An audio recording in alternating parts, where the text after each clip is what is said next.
Whilst inevitably not all projects initially identified for delivery through the North Wales Growth Deal can be progressed, and that applies to the Bodlewithen Key Strategic Site. So will my honourable friend encourage a flexible approach to diverting the £10 million of funds that had been earmarked to Bodlewithen to other economic development projects within Denbighshire? Here. Minister. Well, Mr. Speaker, it's obviously a matter for Ambition North Wales to bring forward projects for the UK Government and the Welsh Government to approve, but obviously we have taken a very flexible view towards the whole thing, and I can assure the honourable gentleman that despite the international financial problems which all countries are facing at the moment, this government remains absolutely committed to supporting jobs, driving growth and levelling up across the whole of the United Kingdom, including in the honourable gentleman's constituency. Bob Blackman. Question 13, Mr. Speaker. James Day. Mr. Speaker, investment zones will be created right across the UK, and our intention in Wales is to design and deliver the policy in working with the Welsh Government and local agencies to increase growth. I thank my right honourable friend for the answer. And is it incumbent on the Welsh Government to cooperate fully with the Government to ensure the success for all the people of Wales? My honourable friend puts it extremely well. We have a good example with Freeport. I very much hope the Welsh Government steps up to the plate on investment zones.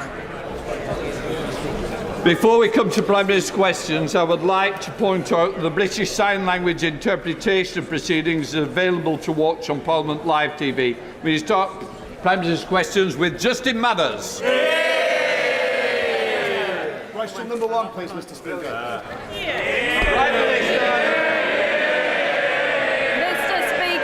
Mr. Speaker, this morning I had meetings with ministerial colleagues and others. In addition to my duties in this House, I shall have further such meetings later today.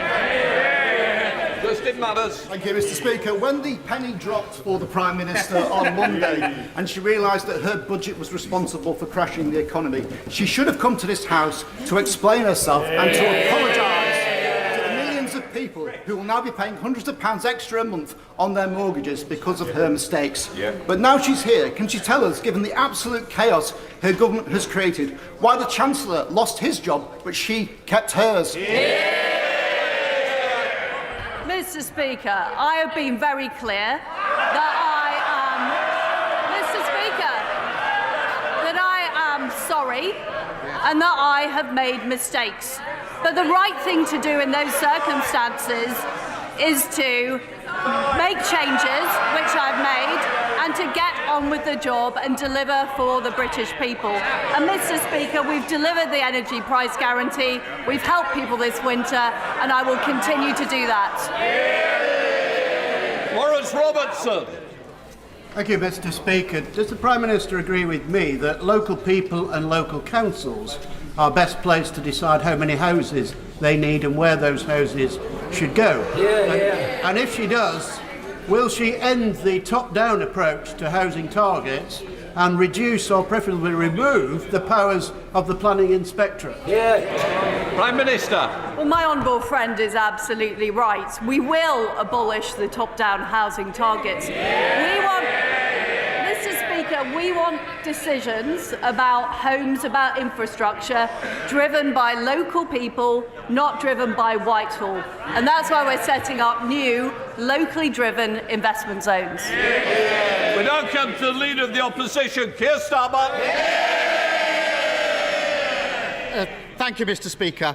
A book is being written about the Prime Minister's time in office. Apparently, it's going to be out by Christmas. Is that the release date or the title? Prime Minister. Well, Mr. Speaker, I have been in office for just under 2 months, and I have delivered the energy price guarantee, making sure that people aren't paying £6,000 bills this winter. I've reversed the national insurance increase, and I've also taken steps, and we will be taking steps, to crack down on the militant unions. Now, what, Mr. Speaker? I think, Mr. Speaker, that is more of a record of action than the honourable gentleman in his 2.5 years in the job. Mr. Speaker, last week the Prime Minister ignored every question put to her. Instead, she repeatedly criticised Labour's plan for a 6-month freeze on energy bills. This week, the Chancellor made it her policy. How can she be held to account when she's not in charge? Well, Mr. Speaker, our policy is to protect the most vulnerable for 2 years. But I had to take the decision, because of the economic situation, to adjust our policies. I am somebody who's prepared to front up. I'm prepared to take the tough decisions. Unlike the honourable gentleman, who hasn't done anything on businesses, he's done nothing to say he'll protect people after 1 year. He's got no plan. Keir Starmer. Mr. Speaker, last week the Prime Minister stood there and promised absolutely no spending reductions. They all cheered. This week, the Chancellor announced a new wave of cuts. What's the point of a Prime Minister whose promises don't even last a week? Prime Minister. Well, I can assure the right honourable gentleman that spending will go up next year and it will go up the year after. But of course, we need to get value for taxpayers' money. The Labour Party has pledged hundreds of billions of spending pledges, none of which they've retracted. The honourable gentleman needs to reflect the economic reality in his policies. Mr. Speaker, those spending cuts are on the table for one reason and one reason only, because they crashed the economy. And working people are going to have to pay 500 quid more a month on their mortgages. And what's the Prime Minister's response? To say she's sorry. What does she think people will think and say? That's all right, I don't mind financial ruin. At least she apologised. Prime Minister. I do think there has to be some reflection of economic reality from the party opposite. The fact is that interest rates are rising across the world, and the economic conditions have worsened. And we are being honest. We're levelling with the public, unlike the honourable gentleman who simply won't do it. And what is the honourable gentleman doing about the fact that train workers are again going on strike? The fact is he refuses to condemn the workers. We are bringing forward policies. Mr. Speaker, we are bringing forward policies that are going to make sure our railways are protected, people going to work are protected. He backs the strikers, we back the strivers. Mr. Speaker, she's asking me questions because we're a government in waiting and they're an opposition in waiting. There's no getting away from this. Millions of people are facing horrendous mortgage repayments. And she's admitted it's her fault. She shouldn't have conducted an economic experiment on the British public. But it's not just her. They put her there. They're keeping her there. Why on earth would anyone trust the Tories with the economy ever again? I notice, Mr. Speaker, he's not actually objecting to a single economic policy that the Chancellor announced on Monday. He's refusing to condemn the strikers. We're on the side of working people. We're going to legislate to make sure we keep our railways open. The honourable gentleman refuses to do anything. Keir Starmer. Mr. Speaker, the only mandate she's ever had is from members opposite. It was a mandate built on fantasy economics and it ended in disaster. The country's got nothing to show for it except the destruction of the economy and the implosion of the Tory party. I've got the list here. 45p tax cut, gone. Corporation tax cut, gone. 20p tax cut, gone. 2-year energy freeze, gone. Tax-free shopping, gone. Economic credibility, gone. And her supposed best friend, the former Chancellor, he's gone as well. They're all gone. So why is she still here?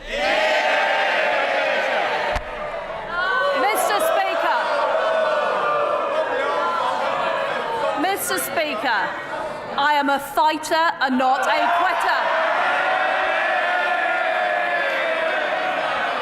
I have acted in the national interest to make sure that we have economic stability. Prime Minister. Order.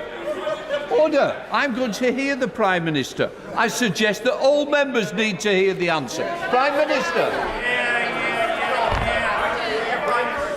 Mr. Speaker, I am a fighter and not a quitter. We have delivered on the energy price guarantee. We've delivered on the energy price guarantee. We've delivered on national insurance. We are going to deliver to stop the militant trade unions disrupting our railways. The honourable gentleman has no idea, he has no plan, and he has no alternative. James Grundy.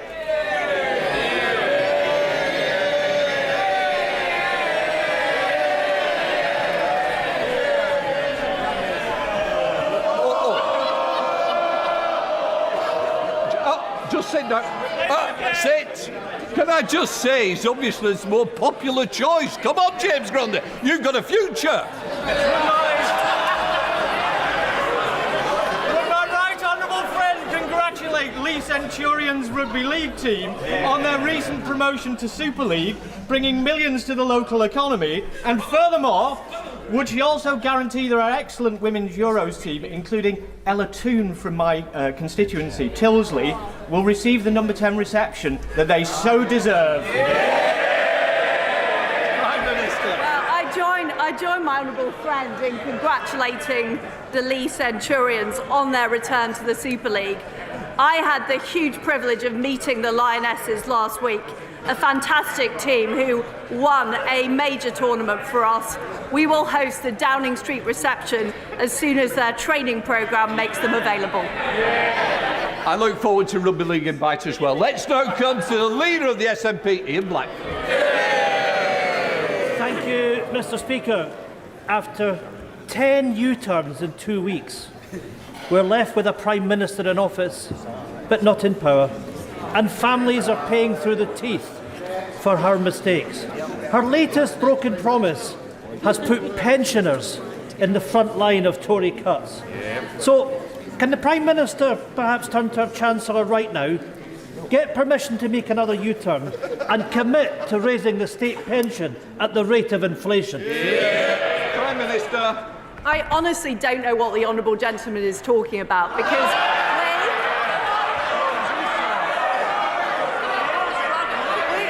we have been clear in our manifesto that we will maintain the triple lock, and I am completely committed to it. So is the Chancellor. Well, Mr. Speaker, it's no surprising that the Prime Minister's approval ratings are collapsing with an answer like that. The worst polling result for any Prime Minister in history. She's just thrown 12 million pensioners under the Tory bus. And it's not just pensioners feeling the pain. In the last week alone, I also want to hear Mr. Blackford. Mr. Speaker, it's not just pensioners feeling the pain. In the last week alone, inflation has risen to a 40-year high. Mortgage rates are at the highest level since the financial crash. And people's energy bills are about to rise to more than £5,000. Can the Prime Minister answer one simple question? Why does she expect everyone else to pay the price for her failure? Prime Minister. I don't think the honourable gentleman can take yes for an answer. I've been clear we are protecting the triple lock on pensions. And if the honourable gentleman is concerned about the economy, why does he continue to advocate for separatism, which would plunge the Scottish economy into chaos? Gary Sambrook. Thank you very much, Mr. Speaker. Over the last couple of years, thousands of homes have been proposed or built in Birmingham Northfield constituency, which puts a huge strain on GP and dentist appointments. Would my right honourable friend, the Prime Minister, agree with me that more needs to be done in the planning process to make sure that when we have large-scale developments, we have more capacity in those vital services?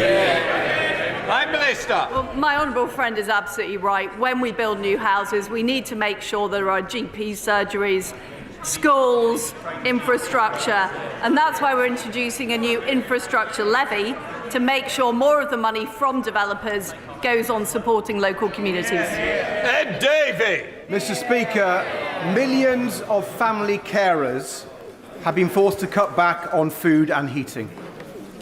One told Carers UK, "My son is incontinent. If we don't wash him in warm water several times a day, this will cause him to physically decline." So how do we pay for the gas to heat the water if we are currently at max budget? Vulnerable people and carers are struggling enough already in this cost of living crisis, Mr. Speaker. So will the Prime Minister guarantee that support for the vulnerable, including carers allowance, will rise by at least today's inflation rate of 10.1%? Prime Minister. People are struggling. It is difficult at the moment. That's why we put in place the energy price guarantee to make sure the typical household isn't paying more than £2,500. It's why we've supplied an extra £1,200 of support to the most vulnerable. And I can assure the Right Honourable Gentleman we will always support the most vulnerable. They will be our priority. Faye Jones. Thank you. Thank you, Mr. Speaker. Brecon and Radnorshire has a proud military footprint. Not least the Cambrian Patrol exercise, which I visited last week. It is considered the Olympic gold medal in infantry training, attracting teams from across the world to compete in a 60-kilometre march over 2 days in the Brecon Beacons. Will the Prime Minister join me in congratulating all those who took part, not least the team of Gurkha soldiers from the Infantry Battle School in Brecon who took home a coveted gold medal, further cementing Brecon's special place in the UK Armed Forces? I join my honourable friend in thanking everybody at Brecon Barracks who organises the exercise Cambrian Patrol each year. It is a world-class training exercise, and I congratulate Brecon's Gurkha soldiers for their fantastic achievement of a gold medal. Well done. Dr. Philippa Whitford. Thank you very much, Mr. Speaker. It took just 5 working days for the Prime Minister to crash the pound, damage pension funds and send people's mortgage costs spiralling. Her new Chancellor may have reversed almost all of her policies, but the damage has been done and we now face yet another round of Tory cuts and austerity. So I'd like to ask the Prime Minister and those sitting behind her, why is she still at the dispatch box? And when will voters get their say on this disastrous government? Prime Minister. We are facing very, very difficult economic times. I took the decision I had to in the interest of economic stability. And what is important is we work together, including with the SNP, to get through this winter and grow the economy. David Jones. Thank you, Mr. Speaker. The Prime Minister is to be commended for securing the passage of the Northern Ireland Protocol Bill through this House without amendment before the summer recess. Can she confirm that it's the government's intention that the bill should remain unamended, and in particular that the European Court of Justice should have no jurisdiction in any part of the United Kingdom? Prime Minister. I am completely committed to the Northern Ireland Protocol Bill. It deals with the very specific issues we face in Northern Ireland, the free flow of trade, and also making sure that the people of Northern Ireland are able to benefit from being part of the United Kingdom. And I can tell my honourable friend that any negotiations will reflect the same position that is in the Protocol Bill. Dave McHillier. Mr. Speaker, we understand that this afternoon's vote on fracking is deemed a confidence vote in the Prime Minister. Can she give us any reason why her own backbenchers or anyone in this country can have confidence in her after her policies have caused chaos in the markets and wrecked the economy? Prime Minister. Mr. Speaker, we do face very difficult economic times.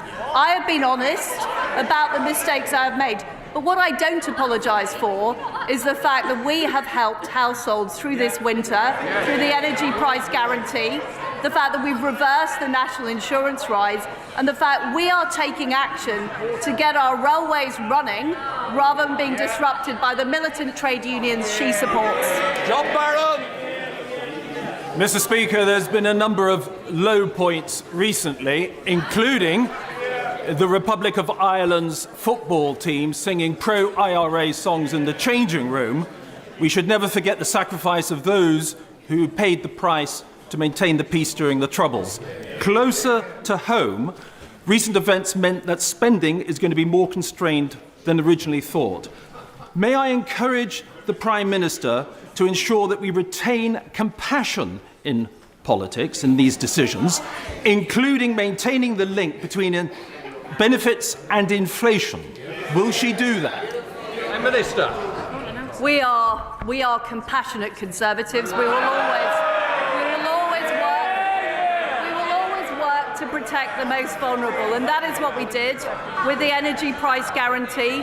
We are going to make sure the most vulnerable are protected into year 2, and I'm sure the Chancellor has heard my honourable friend's representations on the contents of the medium-term fiscal plan.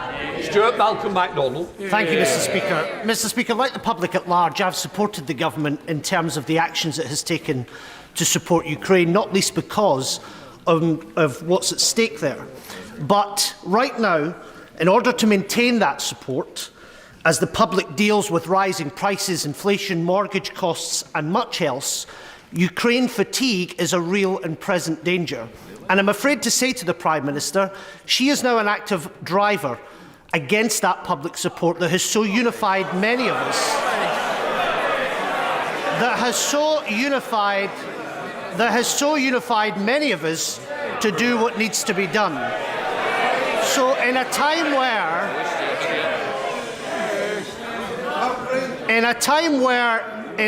where resolve in support of Ukraine needs to be steeled, will she make sure that she commits from the dispatch box that the economic and military and political support won't be another casualty under this Prime Minister?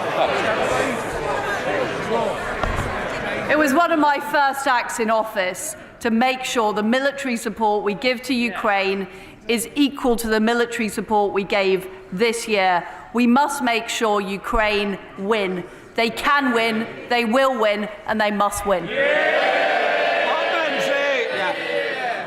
Mr. Speaker, I would like to thank the Prime Minister for sticking by her word and giving communities in Fylde the final say on fracking. But as always, the devil is in the detail. Can the Prime Minister assure me that local consent will be measured independently and transparently, and under no circumstances will fracking companies be directly engaged in assessing local consent? And if people in Fylde say no, that view and that decision will be respected and acted upon by this government? Well, I very strongly agree with my honourable friend. I know this is something he cares deeply about. I can assure him that we will consult on the robust system of local consent, give clear advice on seismic limits and safety before any fracking takes place. And the consultation will consider all of the relevant people, the regional mayors, the local authorities and parishes, as well as the concerns of those directly affected. And my right honourable friend, the Business Secretary, will be saying more about this later today. Kate Osborne. Thank you, Mr. Speaker. Privatisation does not work. It doesn't work for our NHS. We have another Amber Alert in the NHS Blood Service, a service that this week's Chancellor sold when he was Health Secretary. And it doesn't work for our postal service, with Royal Mail Group taking £758 million in profit last year, yet our universal service obligation is at risk. Workers' pay conditions and 10,000 jobs are at threat. Will the Prime Minister continue to let obscene amounts of profit be made while services are cut and stamp prices rise, or will she launch an inquiry into the gross mismanagement of Royal Mail? Prime Minister. What we need is an efficient postal service that delivers for people across this country, and that's what I'm focused on, not making ideological points. Duncan Baker. Thank you, Mr. Speaker. When I was in business, It was a real privilege to employ very many talented, bright young people. I always found that when you believed in somebody, when you gave them the opportunity, they went on to thrive in their career. That's why tomorrow in North Norfolk I'll be launching my new scheme, the 100 Apprenticeship Challenge, to drive 100 new apprenticeships all over a rural constituency.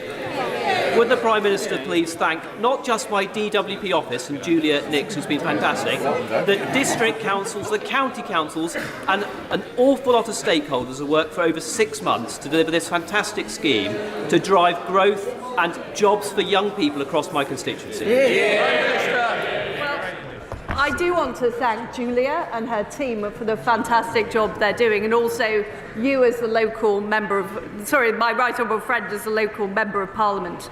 Apprenticeships are a fantastic way for people to learn and gain experience, and I'm proud that we've created 5.1 million apprenticeships since 2010. Mr. Speaker, the Prime Minister's Chief of Staff is in hot water after lobbying on behalf of a Libyan warlord and big tobacco. It turns out he's also lobbied for PPE giants Santé Global. Is it wise to have a lobbyist at the centre of Downing Street? Prime Minister. Mr. Speaker, all appointments in Downing Street are properly checked through the propriety and ethics process, and that is the way that we do it in a completely impartial way. Andrew Mitchell. Thank you, Mr. Speaker. When my right honourable friend was Foreign Secretary, I know that she was acutely aware of the importance of British soft power acting in our national interest. Will she confirm today the promise we both made in 2010 when this government first came into office, that she will not balance the books on the backs of the poorest people in the world? Minister. Well, can I pay tribute to my right honourable friend for the fantastic work he did as International Development Secretary, and I am proud that we have rebalanced our international development budget to focus more on humanitarian aid and more on women and girls, and no doubt more details will be set out in due course. Sarah Owen. Thank you, Mr. Speaker. The last Tory Prime Minister was forced out after a series of dodgy dealings and failing to take responsibility for any of it. So what's this Prime Minister getting the boot for? Her plan that crashed the economy, forcing fracking on communities who don't want it, or will she do the decent thing and go and call a general election? I have taken responsibility and I have made the right decision in the interests of the country's economic stability. Steve Bryan. Thank you, Mr. Speaker. Every single member in this House will have constituents waiting for treatment within the COVID backlog. The Health Secretary's priorities are absolutely right, including her B for tackling the backlogs. Can the Prime Minister reassure me that the government is committed to the series of elective hubs that we've promised, including at the Royal Hampshire County Hospital in my Winchester constituency? Prime Minister. Well, my right honourable friend, the Health Secretary, has set out her plans to deliver on dealing with the COVID backlog, and she will continue to work on that and make sure we deal with what was a massive pandemic, creating a backlog. We will deal with it. Bernie Gardner. Since the mini-budget, thousands of my constituents have been in mental anguish and despair. I recognise that the Honourable Lady has faced a week of mental anguish and despair herself. She has had people angry with her, she's had people who have mocked her. But having had that experience, what will she now do to improve the health care, the mental health care for people in this country, so that the anguish that they face in the coming months is properly responded to and dealt with? My right honourable friend, the Health Secretary, has set out a very clear plan of how we're going to deal with the backlog created by COVID, how we're going to make sure people get timely GP appointments, and how we're going to improve on the services in our hospitals, including mental health services. Waitley. Thank you, Mr. Speaker. The government is facing tough choices, but people living with dementia face unlimited care costs, and that is not a choice.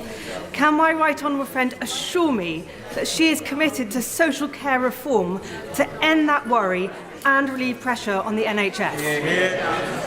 Prime Minister. Yes, we are committed to social care reform. We do need to deal with those issues. Creasy. Thank you, Mr. Speaker.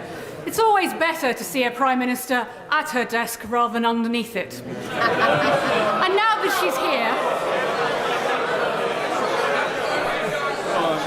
she's here, I wonder if she could tell us why next week this House will be discussing legislation that will abolish vital protections on pension payouts.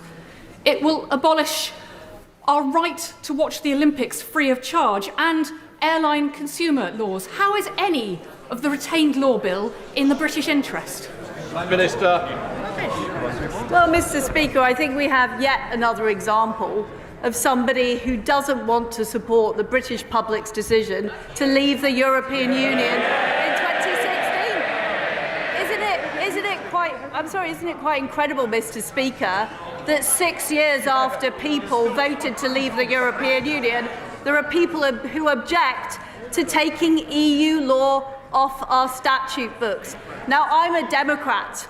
I respect what British people voted for. I suggest the Right Honourable Lady does the same. Richard Graham. Mr. Speaker, 30 years ago, the Westminster Foundation for Democracy was created out of the war in Bosnia so that democracies could flourish and freedom and prosperity come with it. This evening, in your rooms, we celebrate that anniversary by hearing directly from our country representative in Ukraine, from the chair of the Taiwanese Foreign Affairs Committee, and the leader of the opposition in Uganda. A good example of the range of contacts that this great cross-party body funded by government is working with. Can I ask the Prime Minister if she agrees that this is a vital contribution by our government and our people to democracy around the world, and will she encourage members around the House to join us this evening? Prime Minister. Well, the Westminster Foundation for Democracy does a fantastic job, and I think we know from what has happened in Ukraine, the appalling war perpetrated by Vladimir Putin, just how precious democracy is and how much we need to do to work with our friends and allies to protect democracy around the world. And I do encourage colleagues from all sides of the House to attend the event tonight. That now completes Prime Minister's questions. I'll let the House clear.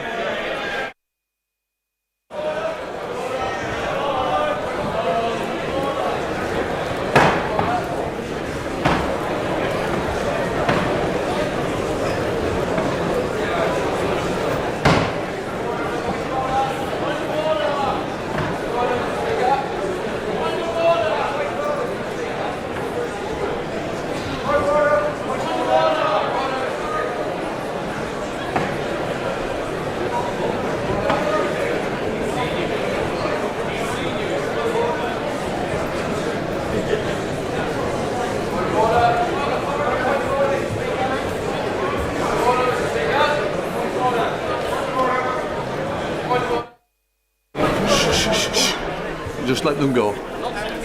Right, point of order, Ian Duncan Smith. Mr. Speaker, I'm grateful